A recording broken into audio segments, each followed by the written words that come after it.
오늘은 이제 편안한 교육 이야기를 할 텐데요. 교육 역시 뭐 지난 시간처럼 잘 살피고 그다음에 잘 행하고 잘 누리는 시간을 가졌어요. 보면 많은 엄마들이 아이들 학교 보내면서 힘드는 이유가 애들을 학교 보내기 이전에도 낳기 전부터 교육 걱정을 미리 해서 비용이 엄청 들 거라고 또는 이제 손이 많이 갈 거라고 엄마까지 애를 위해서 인생을 포기해야 될 거라고 이제 뭐 지레짐작들 하는데 실제로는 그렇지 않고 저희는 서울 강남 땅에 살면서도 교육이 되게 편안했거든요. 그 이유가 이제 달콤한 육아의 연속이기도 했고. 근데 그 생각을 해봤어요. 많은 엄마들이 가장 큰 고민이 학교에서 안 가르쳐서 가르쳐 보낸대요. 그러니까 가장 큰 그 화가 나는 이유가 사실은 그 매듭이 그걸 거예요. 학교에서 안 가르치니까 엄마가 가르쳐 보내야 된다고 생각하니까 이 불안과 두려움이 뭐 증폭이 되고 그다음에 잘했으면 하는 욕심이 보태져 가지고 화가 나고 그러죠. 갈 바도 모르겠고. 근데 잘 생각을 해보니까요.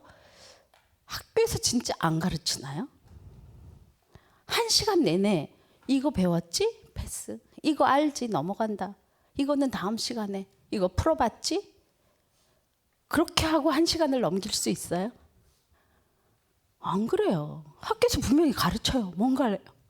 근데 물론 이거는 안 가르치고 저거를 가르칠 거예요.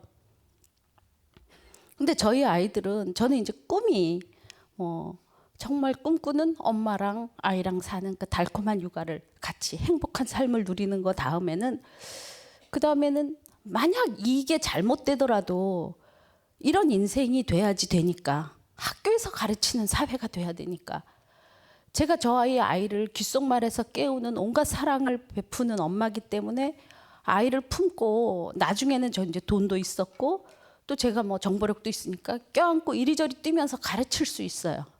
근데 가만 생각해 보면 나 혼자 이리저리 뛰고 가르치면 제 아이는 또 자기 아이를 껴안고 이리저리 뛰면서 가르쳐야 되죠. 그럼 너무 행복한 일이 아니잖아요. 근데 그런 사회가 돼버리면 안 되니까 저 하나만이라도 내 아이를 위해서 정말 사랑하니까 이걸 끊어야지 싶었어요. 그래서 이제 사교육 시장에 애를 내놓지 않고 그다음에 애를 끼고 이리 뛰고 저리 뛰지 않고 저는 이제 제 일을 했거든요. 저는 그냥 일단 학교 들어가면 분명히 가르칠 거라는 확신이 있고 학교에만 열심히 보냈어요. 학교에 보낸 다음에 뭘 했냐면 아이들 보고 야 너희 이제 8살이 됐어. 물론 아들 적응 못하니까 적응을 잘하게 길을 놔주는 거. 두려워하지 않게 함께 해주는 거. 이러다가 애가 이제 적응이 되고 나서 그 다음에는 했던 게 뭐였냐면 너 이제 학생이 됐으니까 밥값을 해야 돼. 아이가 100일만 돼도 밥값 하느라고 뒤집기를 하잖아요. 재주를 부리죠. 학생이 되면 학교 가서 3가지를 해야 돼. 하나는 학교 열심히 가기. 두 번째는 숙제 성실히 하기. 얘 꼴등 아닌데 전교 꼴등인데 잘하기 이러면 얘는 포기해요. 그러니까 성실히 하기. 할 수 있는 만큼만 하기. 또 하나는 학교에 가면 선생님만 쳐다보기. 이 3가지만 하면 밥값을 다 했어. 그 다음에는 이제 마음껏 너희 시간을 보내도 돼. 엄마 아빠가 밥상을 차리고 일을 해서 밥값을 해서 밥을 먹기 때문에 너희도 이 3가지 밥값을 해야 밥을 먹을 수 있어. 안 그러면 밥을 못 먹어. 이제 학교 열심히 가게. 선생님만 쳐다보게 해요. 학교 열심히 가는 거는 이 무렵 되면 8살 아이가 되면요. 학교를 안 가도 어디에 시간 맞춰 뭔가를 하러 다녀야 돼요. 할 수 있어요. 그거 하게 했고 그다음에 숙제 성실히 하기는 꼴등 아이예요. 저희 아이는. 근데 얘는 진짜 해맑았어요. 학교 가면요. 맨날 그러니까 자기 혼자 제일 못했대요. 학교에서. 얘가 해서 안 말이죠. 근데도 엄마 부르면서 집으로 향해요. 제가 항상 웃는 낯으로 2팔 벌려 맞아주기 때문에 엄마하고는 와서 이래요. 엄마 우리 학교에서 제가 제일 못했대요. 저 꼴등이래요. 이래요. 근데도 해맑았어요. 그러니까 그 해맑음이 결국은 뭘 만들어냈는데 하여간 그러면 애를 보고 볕이 이렇게 좋은데 놀아야죠. 저는 숙제하고 놀라 그러지 않았어요. 학교에서 공부하고 애쓰고 왔으니까 오면 쉬어야 되죠. 여러분들이 여기서 강의를 하지도 않으셨어요. 그렇죠? 들었는데 집에 가면 핸드백 던져놓고 쉬셔야죠. 애들은요 성적 매기죠. 선생님이 모르는 수업도 다 들어야 되죠. 그 시간을 보내고 온 애들이에요. 그럼 집에 오면 쉬어야죠. 그리고 자기 전에 숙제를 해야 되죠. 근데 약간 쉬어요. 놀고 나서 숙제를 할 무렵 숙제를 하면 그 다음에 애들을 챙겼어요. 뭘 챙겼냐면 받아쓰기 틀린 거. 그걸 줄을 그어주고 너 혼자 가서 충분히 읽어요. 그리고 혼자 써봐요. 잘 되면 엄마를 불러요. 그러니까 스스로 할 수 있어요. 그만큼은. 그리고 저랑 숙제를 해요. 아니 답 맞추기를 해요. 받아쓰기.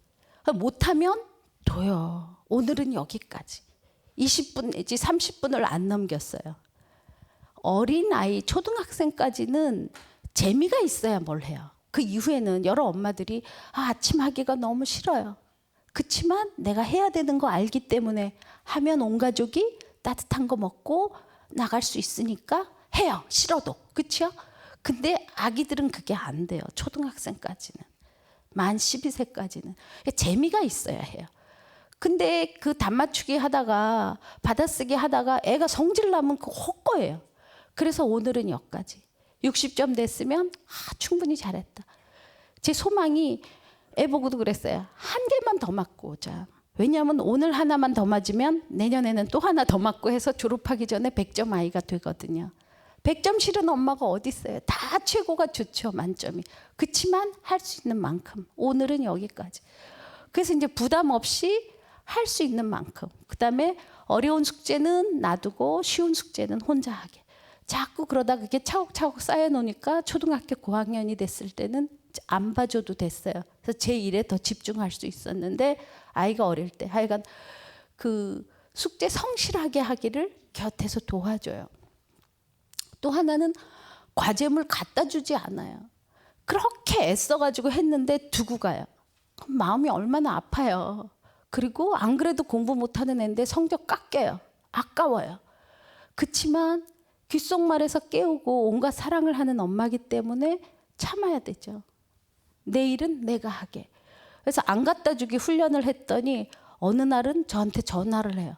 아주 중요한 거는 엄마 숙제 좀 갖다 줘요. 야, 엄마가 학생이 아닌데 왜 학교 가니? 엄마 1년에 한 번만. 이 아이도 알아요. 약속한 건 거의 지키니까 평생에 한 번이잖아 이러면 다시는 엄마한테 숙제 못 갖다 달라 그러죠. 그러니까 애도 머리를 써서 1년에 한 번이잖아 그래요. 그럼 그거는 갖다 줘야 되죠. 근데 갖다 주면서 저는 대가를 항상 받았어요. 무료로 해주지 않아요. PBC 평화방송